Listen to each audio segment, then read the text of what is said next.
बिस्मिल्लाहिर्रहमानिर्रहीम, अस्सलाम वालेकुम नाजरीन। मैं हूं बाबर हयात और आप देख रहे हैं 24/7 उर्दू न्यूज़ पर बाबर हयात शो। नाजरीन, पाकिस्तान और न्यूजीलैंड आखिरी T20 मैच। पाकिस्तान के पास एक बड़ा मौका कि पाकिस्तान इस मैच को जीतकर एक प्राइड अपना इस सीरीज में बहाल रखे और पाकिस्तान के यंगस्टर्स अगर इस मैच में पाकिस्तान को एक जीत दिलवा देते हैं तो ये पाकिस्तान के लिए इन कंपैरिजन और मौजूदा हालात के मुताबिक एक बड़ी जीत साबित हो सकती है और पाकिस्तान के यंगस्टर्स के ऊपर पाकिस्तान की टीम मैनेजमेंट का जो एतमाद है वो मजीद बढ़ सकता है। लेकिन उसके लिए क्या पाकिस्तान मुकम्मल तौर पर तैयार है?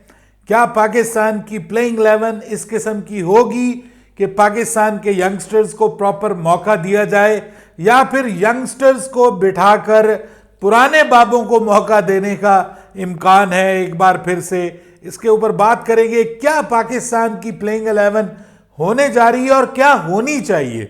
जो होनी चाहिए मेरे मुताबिक वो मैं आपके साथ शेयर करूंगा, और फिर कौन सी प्लेइंग 11 मुतवक्के है। क्या 2 तब्दीलियां हो रही हैं या 4 तब्दीलियां हो रही हैं? पाकिस्तान की टीम में कुछ मुतजाद खबरें सामने आ रही हैं, कुछ अचानक डिफरेंट किस्म के डिसीजंस लिए जा रहे हैं। और वो जो शाहिद आफरीदी ने कहा था कि इन दोनों को, हमारे 2 बड़े शादाब और शाहीन को रेस्ट दे देना चाहिए, क्या उनकी बात मानी जा रही है या फिर वो कोई ड्रामा था, वो कोई दिखावा था? ट्वीट की हद तक था वो सब कुछ। इसके ऊपर बात करेंगे तफसील के साथ। लेकिन आगे बढ़ने से पहले आपसे गुजारिश कि अगर आप हमारे नए व्यूअर हैं तो प्लीज़ हमारे इस चैनल को जल्दी से कर लीजिएगा सब्सक्राइब और बेल आइकन को पुश करना मत भूलिएगा। मुझे फॉलो कीजिए इंस्टाग्राम पे @बाबर हयात शो और हमारे पेज को फेसबुक पे लाइक कर लीजिएगा। जनाब, पाकिस्तान का मैच होना है वेलिंगटन में, और वेलिंगटन का स्काई स्टेडियम, जहां पर पाकिस्तान और न्यूजीलैंड की टीमें एक दूसरे के मद्दे मुकाबिल होंगी। पाकिस्तान के मेयारी वक्त के मुताबिक दिन 11:15 बजे ये मैच होगा। सो वो जो सुबह वाला मामला है वो आगे चल के हमें फिर से देखने को मिल सकता है। उसकी वजह यह है कि उसमें फिर असल इम्तिहान होगा पाकिस्तान के क्रिकेट फैंस का, क्योंकि जो ओडीआई सीरीज है उसके तीनों मैचेस जो हैं उनकी टाइमिंग सुबह 3 बजे है।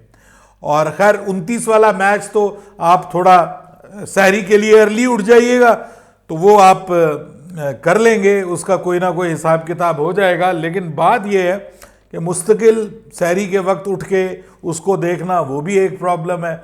और उसके बाद फिर अगले जो मैचेस हैं वो ईद के बाद है, तो 2 को नेक्स्ट मैच है, तो ऑब्वियसली ईद तो या 31 को है या यकम को है, तो वो ईद के बाद है, तो तब से ही इम्तिहान होगा पाकिस्तान के क्रिकेट फैंस का।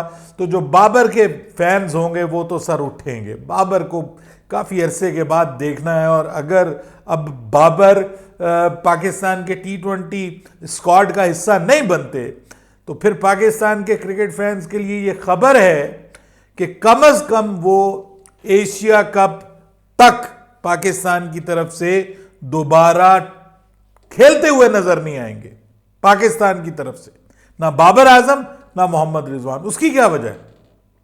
उसकी वजह यह है कि इसके बाद जो सीरीज खत्म होनी है ओडीआई सीरीज, उसके बाद पाकिस्तान ने ओडीआई खेलने का प्लान ही कैंसिल कर दिया है। जी हाँ, और जो ओडीआई सीरीज है ना, उनको भी पाकिस्तान की टीम, पाकिस्तान की जो बोर्ड मैनेजमेंट है वो दूसरे बोर्ड्स के साथ मिलके उनको T20 में तब्दील कर रही है। पाकिस्तान और बांग्लादेश की जो मई में सीरीज होनी है, बांग्लादेश ने पाकिस्तान आके खेलना था 3 T20 3 ओडीआई मैचेस। अब आपको बता दूं कि ये कंफर्म हो गया कि मई में बांग्लादेश की टीम पाकिस्तान में आके 5 T20 इंटरनेशनल मैचेस खेलेगी।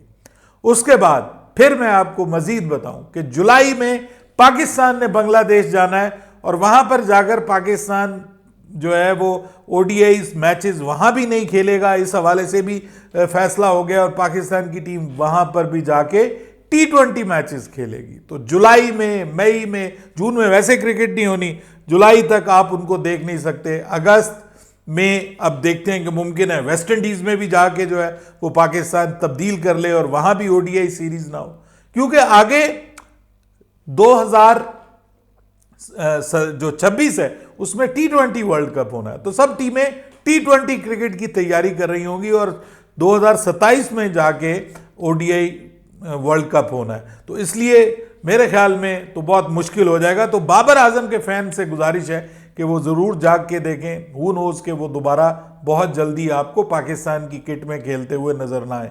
हाँ, आगे चल के जो है, हाँ अगर वो T20 में वापस आ जाते हैं तो फिर तो जनाब वो दोबारा आपको इवन जो बांग्लादेश के खिलाफ सीरीज है उसमें भी देखते आप उनको देख सकेंगे। अच्छा, वैसे बांग्लादेश का जिक्र आया तो बहुत सारे लोगों ने मुझे आज मैसेजेस भेजे और बताया कि जी वो अल्लाह रहम करे, कुछ तमीम इकबाल की खुदा ना खास्ता को डेथ हो गई है, और उस हवाले से कल रात से मुझे मैसेजेस आ रहे हैं।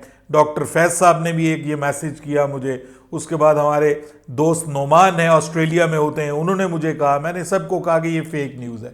देखिए एग्जैक्ट न्यूज़ ये है कि वो अभी भी आईसीयू में है और लाइफ सपोर्ट पे हैं, यानी लाइफ सपोर्ट जिसको आप कहते हैं ना कि वो उसके ऊपर क्या होता है, आईसीयू में जो पेशेंट होता है वो मशीन्स के ऊपर उसको आर्टिफिशियल सपोर्ट जो दी जाती है उसके ऊपर वो है, लेकिन ये है कि वो बेहतरी की तरफ जा रहे हैं।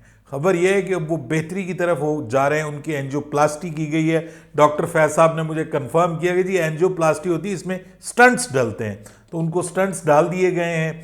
और उसके बाद अब वो खबरें ये आ रही, बांग्लादेशी मीडिया रिपोर्ट कर रहा है कि वो बेहतरी की तरफ जा रहे हैं, लेकिन अभी भी अगले 24 घंटे उनके लिए बहुत इंपॉर्टेंट हैं। तमीम इकबाल के लिए दुआ कीजिए, बड़ा लेजेंड है, बड़ा नाम है, अभी यंग लड़का है, और आप देखिए कि उसके साथ क्या हुआ है कि हार्ट अटैक हो गया। तो इससे अब आप अंदाज़ा लगा सकते हैं कि भाई ज़िंदगी का तो कोई भरोसा नहीं है। वो अगर किसी को हो या ना हो, उसके बावजूद ज़िंदगी सबसे बड़ी बेवफा चीज़ का नाम है, और इंसान सबसे ज़्यादा वफादार इसी बेवफा के साथ है। लेकिन बहरहाल बात कर लेते हैं जी पाकिस्तान का मैच, और इसमें पहले मैं आपको वक्त ज़ाया किए बगैर अपनी प्लेइंग 11 बता देता हूँ।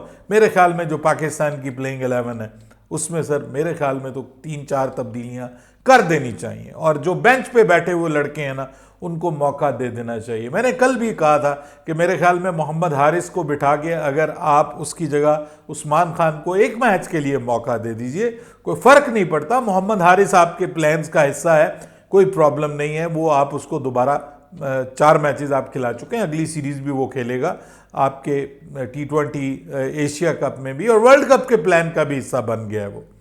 लेकिन उसको रेस्ट करवाइए, एक मैच का ड्रॉप मत कीजिए, रेस्ट करवाइए। फ़र्क है ड्रॉप करने में और रेस्ट करने में, तो उसको रेस्ट करवाइए, उसकी जगह आप शामिल कर लीजिए उस्मान खान को, और एक हमारा ही लड़का है इरफान खान नियाजी, उसको आप रेस्ट करवा लीजिए।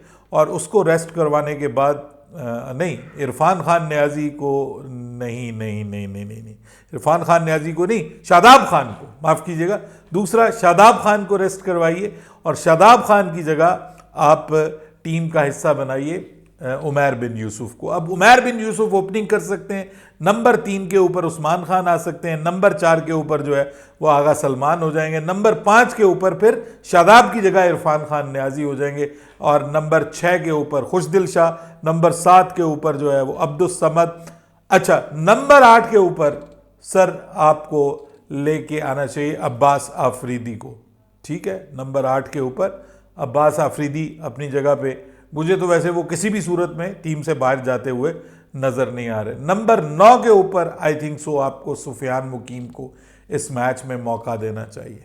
सुफियान मुकीम को ज़रूर आना चाहिए इस मैच के अंदर, और उसको मौका दीजिए, एक मैच उसका बनता है, उसका हक बनता है, और वो थोड़ा सा डिफरेंस भी आएगा उनके लिए। न्यूजीलैंड की टीम ऑलरेडी इब्रार को खेल चुकी है, सारे प्लेयर्स खेल चुके हैं, तो यहाँ पे वो थोड़ा सा एक सरप्राइज एलिमेंट होता है लेफ्ट आर्म और जो रिस्ट स्पिनर का, चाइनामैन एक्शन का, तो वो समझने में थोड़ा टाइम लगता है, तो उस दौरान में वो 1-2-3 विकेटें लेके जा सकता है। तो पाकिस्तान को यहाँ पे उसको लाना चाहिए नंबर 9 के ऊपर। नंबर 10 के ऊपर हारिस रऊफ, और नंबर 11 के ऊपर I would bring back Mohammad Ali again in place of Shaheen Shah Afridi. तो मैं किनको रेस्ट दे रहा हूँ, शाहीन अफरीदी, शादाब खान, मोहम्मद हारिस, और साथ में शाहीन शाह अफरीदी, शादाब खान, उसके बाद मोहम्मद हारिस और अबरार अहमद, इनको मैं रेस्ट करवा के इनकी जगह मेरी प्लेइंग 11 में जो लड़के हैं वो मैंने आपको बता दिया। अब जो प्लेइंग 11 होने जा रही है सर, खबरें ये भी आ रही हैं, कुछ सोर्सेज ये दावा कर रहे हैं कि जनाब ये जो ड्रामा किया गया है बेसिकली कि जी बिठा दें इनको, रेस्ट दे दें, और साथ साथ फ़ोन भी किए जा रहे हैं कि देखो ना बिठाना, आखिरी मैच है, चलो एक आखिरी मैच इनको दे दो, शायद इसमें चल जाएं, शायद पाकिस्तान की बेहतरी हो जाए इनके हाथों। मुझे तो लगता है कि इनके हाथों लिखी हुई है पाकिस्तान की बेइज्जती, लिखी हुई है, वही हो रही है बार बार। लेकिन आखिरी जिसको आप कहते हैं ना कि लास्ट मिनट कॉल उनको मिल सकती है इन दोनों को, शादाब को और शाहीन को, ये खबरें आ रही हैं। और जो मैं आप सोच रहे हैं कि शायद इन दोनों को रेस्ट दे दिया जाए, एक सुसर ने भी पैगाम दिया कि इन दोनों को रेस्ट दे देना चाहिए। सर इनको ड्रॉप करना चाहिए, रेस्ट नहीं देना चाहिए, ये रेस्ट के काबिल नहीं है।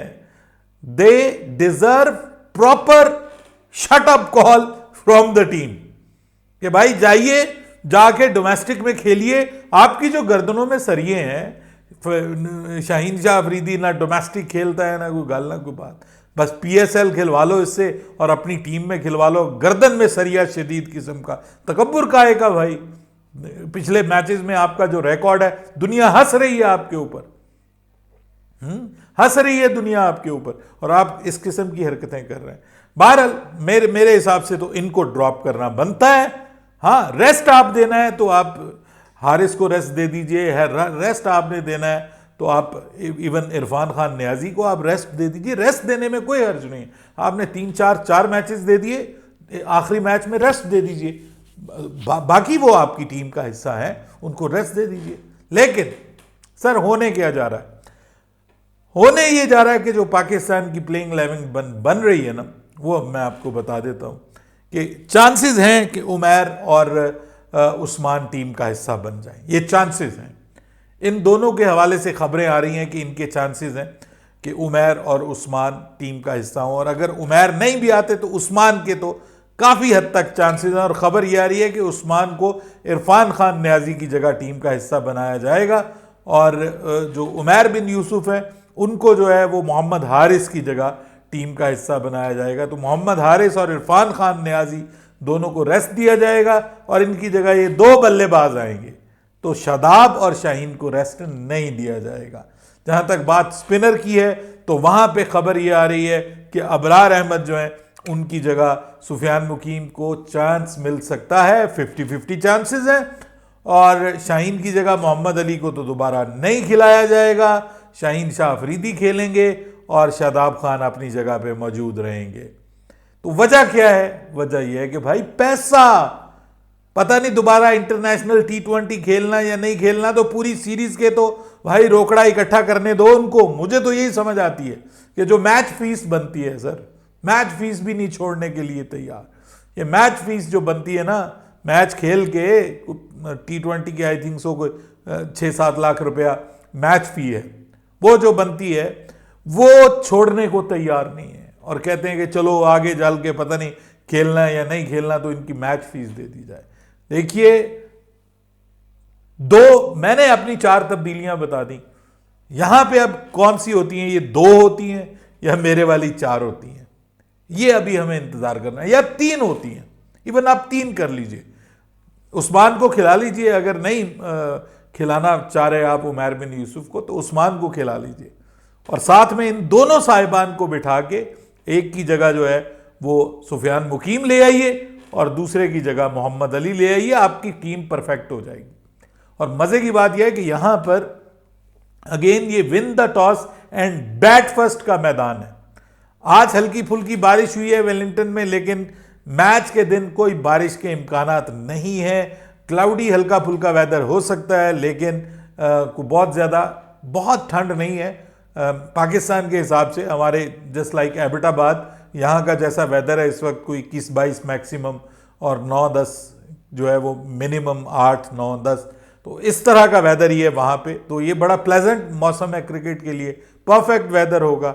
और यहाँ पे 216 रन चेज किए हैं ऑस्ट्रेलिया ने न्यूजीलैंड के खिलाफ इस ग्राउंड के अंदर। बाकी इस मैच से पहले ऑब्वियसली वहाँ पे विमेन का मैच भी होना है, और जो वेमेन ऑस्ट्रेलिया और न्यूजीलैंड का मैच है कम से कम उससे ही सीख जाइएगा, उसको देख लीजिएगा कि उसका क्या रिजल्ट निकलता है। कप्तान की कप्तानी पे मैं इस बार तगड़ी नजर रखूंगा कि वो क्या गुल खिलाते हैं अपनी कप्तानी को लेकर के। बैटिंग ठीक है, लेकिन वो अपनी कप्तानी को लेकर के क्या गुल खिलाते हैं। क्या उनको कहा तो नहीं गया कि तुम ऐसी कप्तानी करो कि लोग कहेंगे भाई बहुत फजूल कप्तानी की है। हाँ, अपनी परफॉर्मेंस बरकरार रखो, कप्तानी ऐसी करो कि लोग तुम्हें कप्तानी के मामले में तुम्हारी ले दे करें और हम शादाब को कप्तान बना लें।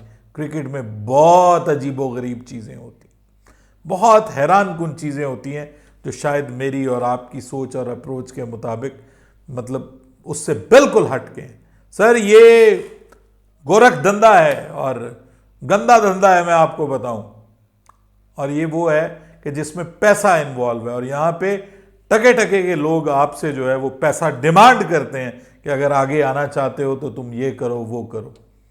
ये वो क्रिकेट है और पाकिस्तान की क्रिकेट तो हद से निकली हुई है। बहरहाल देखते हैं जी क्या होता है। अगर पाकिस्तान अच्छी प्लेइंग 11 मैदान में उतारने में कामयाब हो गया तो पाकिस्तान ये मैच हारे या जीते, कम से कम हमें ये खुशी होगी कि सबको प्रॉपर अच्छे चांसेस दिए गए हैं और जो टीम के ऊपर वाइट एलिफेंट बोझ बने हुए हैं कम से कम उनसे टीम की अब जान छूट जाएगी।